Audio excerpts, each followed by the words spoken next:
মা, আমাদের পানবিড়ির দোকান দোতলা হয়ে গেছে। কে আবার এলো? জয়, তুমি আমাকে প্লিজ বিমল খাওয়াটা ছাড়িয়ে দাও। আমি সুইসাইড করব। জয়, তাহলে তুই ওকে বিড়ি খাওয়াটাই শিখিয়ে দে। না, বিড়ি খাবো না। শুন জয়, ও যদি বিড়ি খেতে না চায় তাহলে ওর পাশে হালকা করে ছেঁকা দিয়ে দিবি। আমি তোমাকে এই বিমলটা দেবো আর আই লাভ ইউ বলবো। তার বদলে তোমাকে শুধু আমার সাথে ওইতে যেতে হবে।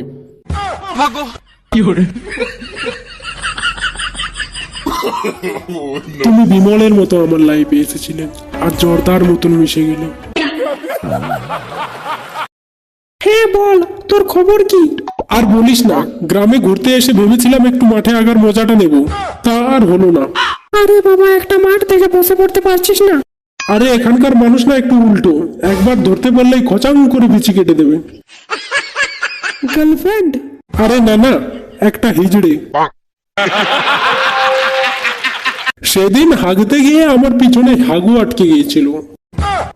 কিছুক্ষণের জন্য হলেও মনে হয়েছিল যে আমি বোধহয় আর বাঁচবো না। সানি লিওনের মুখটা খুব মনে পড়ছিল, আর শুধু মনে হচ্ছিল যে আমার এখনো কত বিয়ে করতে বাকি। ঠিক সেই সময় ও যেন স্পাইডারম্যানের মতো এসে আমাকে বেড়িটা ধরিয়ে দিল। তারপর আমার পায়খানা ক্লিয়ার হলো। আমার বাবা যদি বেঁচে থাকতেন তাহলে তোমার নামে একটা পানবেড়ির দোকান খুলতেন।